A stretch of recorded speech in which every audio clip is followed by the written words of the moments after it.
गाजर के हलवे का नाम सुनते ही मुंह में पानी आ जाता है, और पानी भी क्यों ना आए, क्योंकि गाजर का हलवा होता ही इतना मज़े का है। और सर्दी के मौसम में अगर गरम गरम गाजर का हलवा मिल जाए तो मज़ा ही दुबाला हो जाता है। लेकिन इसे बनाना काफ़ी मुश्किल होता है, और अगर खाने को भी दिल करे तो इंसान इसके इतने लंबे प्रोसीजर को सोच करके गाजरें कद्दूकश करेगा, फिर उसे दूध में पकाएगा, और फिर कहीं जाकर हलवा तैयार होगा और फिर खाएगा। तो चलो बनाते ही नहीं है। लेकिन आज मैं आपके साथ इतना आसान तरीका शेयर करने वाली हूँ कि इसमें ना तो आपको गाजर को कद्दूकश करना पड़ेगा, और ना ही कोई खोया डालना पड़ेगा, और ना ही मिल्क पाउडर की ज़रूरत हो, क्योंकि बहुत ही झटपट रेसिपी है, इतनी आसान कि जिस तरह आप हांडी पकाती हैं 10 से 15 मिनट में आप गाजर का हलवा बनाकर तैयार कर लेंगी। तो चलिए रेसिपी स्टार्ट करते हैं। बिस्मिल्लाहिर्रहमानिर्रहीम। अस्सलाम वालेकुम माय यूट्यूब फैमिली, क्या हाल है? उम्मीद है आप सब लोग अल्लाह के फजल से ठीक ठाक होंगे।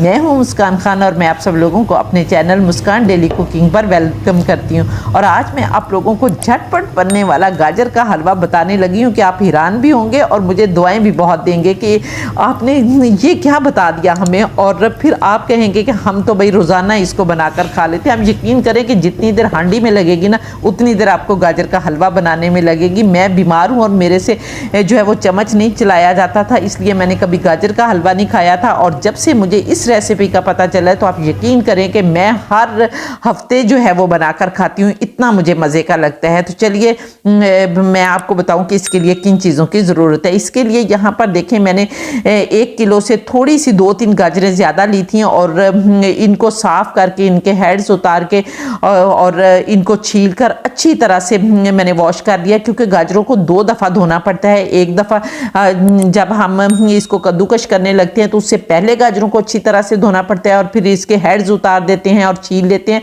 तो फिर दोबारा से इनको बहुत अच्छी तरह से वॉश करना पड़ता है कि इनके ऊपर कोई भी छिलका अगर रह गया तो वो साफ़ हो जाए। तो यहाँ पर इस तरह से आपने धोकर गाजरें साफ़ करके रख लेनी है। और यहाँ पर ये जो गाजरें हैं ना, कुछ लंबी हैं, और ये कोई मानी नहीं रखेंगी, क्योंकि हमने इनको कद्दूकश तो करना ही नहीं है, इसलिए ये तो झंझट ही ख़त्म हो गया कि हमने कद्दूकश करना है।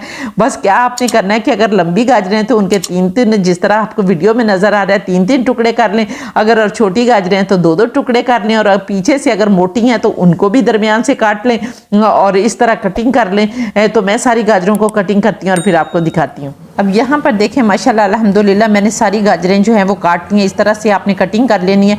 और अब हमने क्या करना है कि एक कुकर लेना है। अब आप हैरान हो रहे होंगे कि कुकर में हलवा कैसे बनाना है। जी हाँ, इसी तरह कुकर में बनाना है। आपने सारी गाजरें जो हैं वो कुकर में डाल देनी है, और गाजरें डालने के बाद अब आपने इसमें 1 कप जो है वो दूध डालना है, और 1 कप दूध डालने के बाद आपने इसमें आधा कप जो है वो चीनी डाल देनी है, और फिर आपने 1 खाने का चम्मच इसके अंदर घी डालना है। देसी घी डाल लें, क्योंकि देसी घी का जो है वो मज़ा ज़्यादा आता है। लेकिन अगर आप लोगों के पास देसी घी नहीं है तो कोई बात नहीं, आप बनास्पति घी जो है वो भी डाल सकते हैं। और इसके बाद आपने 3 सब्ज़ इलायचियाँ जो हैं वो कूट कर डालनी है। लेकिन यहाँ पर अनफॉर्चुनेटली मेरे से वो क्लिप नहीं बना, मेरी लाइट चली गई थी, तो जिसकी वजह से मैं आपको बता रही हूँ कि आपने इसके अंदर 3 सब्ज़ इलायचियाँ जो हैं वो भी कूट कर डालनी है, और उनके छिलके नहीं आपने फेंकने, क्योंकि छिलके जो हैं उनमें भी उतना ही टेस्ट होता है, उतनी ही खुशबू होती है जितनी दानों में होती है। तो आपने 3 सब्ज़ इलायचियाँ जो है वो कूट कर डाल लेनी है। अब हमारा काम जो है वो तमाम हो गया। अब हमने इसको बंद कर देना है कुकर को, और इसका वेट लगा देना है, और अब हमने इसे चूल्हे पर रख देना है। चूल्हे पर रखेंगे तो आपने मीडियम आंच इसके नीचे रखनी है, जलानी है, और मीडियम आंच पर इसको पकने देना है। और जब इसकी वेट जो है वो हिलने लगेगा तो फिर आपने तकरीबन 10 मिनट इसको पकाना है। 10 मिनट के बाद जब आप देखेंगे तो इंशाल्लाह हमारी गाजरें जो है वो गल चुकी होंगी। लेकिन जब तक हमारी गाजरें गलती हैं हम दूसरा काम कर लेते हैं। अब मैंने एक कढ़ाई ली है, और इसके अंदर मैंने 1 किलो भैंस का दूध डाला है, और ये फुल फैट दूध है। आप लोगों ने भी फुल फैट दूध लेना है, तो आपका गाजर का हलवा जो है वो फिर बहुत ही मज़े का बनेगा। और अब हमने इसको 2 बॉयल आने तक इस दूध को अच्छी तरह से पकाना है, और फिर मैं आप लोगों को बताऊंगी कि आगे क्या करना है। लेकिन जब तक दूध उबल रहा है, आप जल्दी से कमेंट करके मुझे बताएं कि आप किस कंट्री से मुझे देख रहे हैं, क्योंकि जब आप अपनी कंट्री का नाम लिखते हैं तो मुझे बहुत ज़्यादा खुशी होती है, और फिर मैं वो जो कमेंट होता है उसको पिन करती हूँ। दूसरे यहाँ पर मेरी बहुत सारी बहनें जो हैं कमेंट करके मुझे बहुत सारी माशाल्लाह दुआएं भी देती हैं, और फिर ये भी कहती हैं कि प्लीज़ सिस्टर हमसे कनेक्टेड हों तो ये मुझे नहीं समझ आती कि मैं उनको किस तरह से बताऊं कि मैं आप लोगों के साथ कनेक्टेड रहूंगी। तो इसके लिए डिस्क्रिप्शन में मेरा इंस्टाग्राम का लिंक दिया हुआ है, प्लीज़ आप वहाँ पर मैसेज करें और फिर मैं आपको बताऊंगी कि मैं आप लोगों के साथ किस तरह कनेक्टेड रह सकती हूँ। तो ये देखें माशाल्लाह अल्हम्दुलिल्लाह हमारा दूध जो है उसको बॉयल भी आ गए हैं। अब आपने क्या करना है कि इस दूध को फाड़ना है। हमने यहाँ पर दूध जो है वो दो तरीकों से फाड़ा जाता है, एक सिरके से फाड़ा जाता है और एक लीमू से फाड़ा जाता है। लेकिन यहाँ पर मैं सिरके से इसको फाड़ूंगी और लीमू से क्यों नहीं फाड़ूंगी उसकी रीज़न जो है मैं आप लोगों को आगे चलकर बताऊंगी। ये देखें मैंने 3 खाने के चम्मच सिरका ले लिया, वाइट सिरका, ये जो हम खाने में सफ़ेद सिरका इस्तेमाल करते हैं ना, ये वही वाला सिरका और तकरीबन हर घर में होता है। तो यहाँ पर मैंने 3 खाने के चम्मच जो है वो सिरका ले लिया है, लेकिन हमने थोड़ा थोड़ा करके डालना है। और जब सिरका डालना है तो आपने आंच जो है वो बिल्कुल धीमी कर लेनी है। अब आपने थोड़ा थोड़ा करके सिरका डालना है और साथ साथ चम्मच चलाते जाना है। तो यहाँ पर देखें जब मैंने पहले सिरका डाला था तो दूध नहीं फटा था और जब मैंने दूसरी दफ़ा सिरका डाला है तो दूध जो है माशाल्लाह अल्हम्दुलिल्लाह फट गया है। अब हमने मज़ीद सिरका जो है वो नहीं डालना और मैंने 3 खाने के चम्मच सिरका लिया था तो 2 खाने के चम्मच सिरका जो है वो इस्तेमाल हुआ है। तो अब हमने क्या करना है कि इसको छानना है। तो यहाँ पर देखें अब हमने एक बड़ा सारा बर्तन ले लेना है और उसके ऊपर हमने छलनी रखनी है और इसके साथ हमने इसको छान लेना है। और ये देखें सारा पानी जो है वो निकल गया है और अब हमने इसके ऊपर से ठंडा पानी जो है वो डाल दें। 2-3 दफ़ा आप ठंडा पानी डालें, लेकिन आपने ये एक किस्म का हमारा ये छेना जो है वो तैयार हो गया है। अब हमने इसको ऊपर से दबाना नहीं है, आपने बिल्कुल भी नहीं दबाना। एक पनीर भी इसको कह सकते हैं, छेना भी कह सकते हैं। तो ये हमारा तैयार हो गया, आपने दबाना नहीं है वरना ये हार्ड हो जाएगा। तो आपने बस इसी तरह से इसको रहने देना है, हल्का हल्का हाथों से इसको क्रश कर सकते हैं आप लोग। और अब हम इसको दूसरे बाउल पर रख देंगे ताकि इसके अंदर जितना भी पानी होगा वो आहिस्ता आहिस्ता जो है वो नुचड़ना शुरू हो जाए और अच्छी तरह से हमारा छेना जो है वो बन जाए और उसके अंदर कोई भी पानी जो है वो ना रहे। लेकिन ये जो पानी है इसको आपने ज़ाया नहीं करना, आप इसके साथ आटा भी गूंद सकते हैं तो बहुत ही ज़बरदस्त रोटियां जो हैं वो बनती हैं। तो यहाँ पर अब हम इसको छेने को रखते हैं और अब अपनी गाजरों को देख लेते हैं। तो अब यहाँ पर देखें माशाल्लाह अल्हम्दुलिल्लाह हमारी गाजरें जो हैं वो भी पक कर तैयार हो गई हैं। लेकिन यहाँ पर एक बहुत खास टिप आप लोगों को बताती जाऊँ कि अगर आप जब आपने 10 मिनट के बाद गाजरें उतारनी है और अगर उसके अंदर दूध हुआ तो आपने परेशान नहीं हो जाना, बल्कि आँच तेज़ करनी है और दूध को आपने खुशक कर लेना है। और ये देखें माशाल्लाह इतनी गल गई हैं कि आप ये चम्मच जो है उसके साथ ही इसको प्रेस करते जाएंगे, क्योंकि ये स्टील का चम्मच है और स्टील के चम्मच के साथ जब हम प्रेस करेंगे तो वो आराम से जो है वो प्रेस होती जाएंगी। अगर आप इसके साथ नहीं करना चाहते तो आप मैशर के साथ भी कर सकते हैं, या वो जो साग घोटने वाला होता है ना, घोटना, पता नहीं उसको घोटना ही कहते हैं, अगर आप लोग उसे कुछ कहते हैं तो प्लीज़ कमेंट करके मुझे ज़रूर बताइएगा। तो उसके साथ भी आप इसको घोट सकते हैं, लेकिन ये मेरे से चूँकि चम्मच के साथ ही घोटी जा रही हैं तो मैं इसको इनके साथ ही बारीक करती हूँ और फिर आपको दिखाती हूँ। तो यहाँ पर देखें माशाल्लाह अल्हम्दुलिल्लाह बिल्कुल बारीक हो गई हैं। लेकिन अगर कहीं इसके अंदर वो जो अंदर कील होता है ना गाजर के, उसका कुछ छिलका आ जाए तो आपने इस तरह से उसको निकाल देना है, ठीक है। और ये माशाल्लाह अल्हम्दुलिल्लाह अब हमारी गाजरें भी अच्छी तरह से जो है वो मैश हो गई हैं।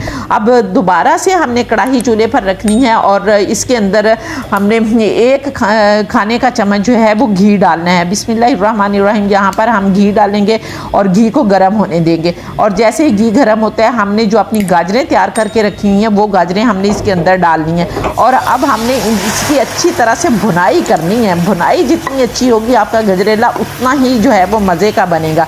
तो यहाँ पर देखें माशाल्लाह अल्हम्दुलिल्लाह अब हम इसको जो है वो भूनेंगे और बहुत अच्छी तरह भूनेंगे और भूनते हुए भी आपने प्रेस कर करके भूनना है ताकि अगर कोई अंदर कोई छोटा मोटा जो है वो रेज़ा रह गया है तो वो भी अच्छी तरह से जो है वो पीस जाए। क्योंकि बाज़ लोग जो होते हैं ना वो उनको थोड़ा सा होता है कि क्रंची हो, कोई टुकड़ा जो है वो मुंह में आए, लेकिन कुछ लोग कहते हैं कि बिल्कुल भी ना आए। तो अगर आप लोग भी इस तरह चाहते हैं कि कोई भी छोटा सा टुकड़ा भी आपके मुंह में ना आए तो आप प्रेस करते जाएं और भूनते जाएं तो सारे टुकड़े ख़त्म हो जाएंगे।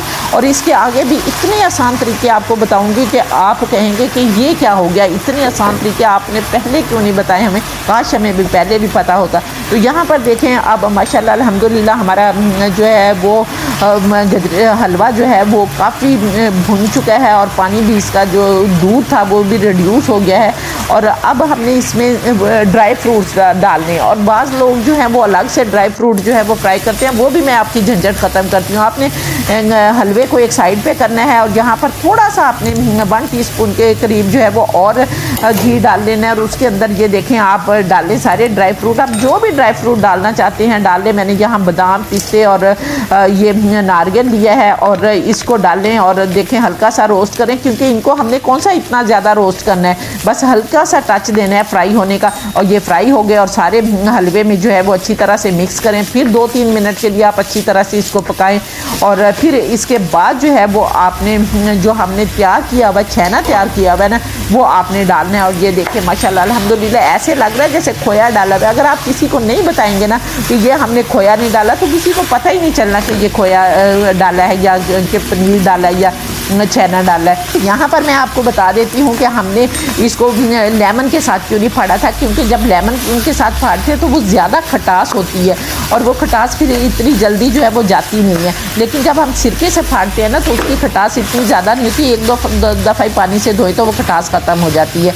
तो फिर जो है वो हमारा गजरेला बहुत गाजर का हलवा जो है वो बहुत मज़े का बनता है। तो आप ये माशाल्लाह अल्हम्दुलिल्लाह अभी मेरे तो मुँह में भी पानी आ रहा है। और जब तक हम इसको भून रहे हैं, अगर आप लोगों ने मेरे चैनल को सब्सक्राइब नहीं किया तो प्लीज़ जल्दी से मेरे चैनल को सब्सक्राइब कर लें और साथ बने बेल बटन को ज़रूर दबा दें। और इसके साथ एक छोटू सा लाइक का बटन होता है, प्लीज़ उसको भी दबा दिया करें, आपके लाइक्स बहुत कम होते हैं। और इसके साथ ही मुझे फेसबुक और इंस्टाग्राम पर भी प्लीज़ फॉलो कर लिया करें।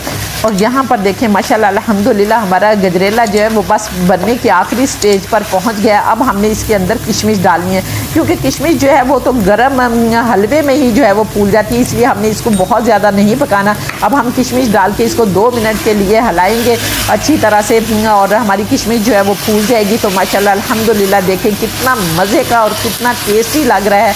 और अब आपने 1 चम्मच इसके ऊपर जो है वो दोबारा से घी डाल लें ताकि इसके ऊपर और ज़्यादा शाइन आ जाए और हलवाई स्टाइल जो है वो हमारा गजरेला बनकर तैयार हो जाए। अब हम इसको डिश आउट करते हैं।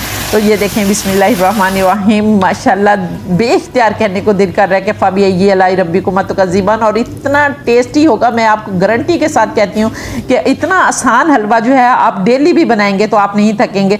तो उम्मीद है कि आपको मेरी ये रेसिपी पसंद आई होगी। अगर रेसिपी पसंद आई है तो जल्दी से वीडियो को लाइक करके फैमिली फ्रेंड्स के साथ शेयर कर दें और इंशाअल्लाह ताला नेक्स्ट वीडियो में आपसे दोबारा मुलाकात होगी। तब तक के लिए अपना बहुत सारा ख्याल रखिए और मुझे भी अपनी दुआ में याद रखें और इजाज़त दें। अल्लाह हाफिज़।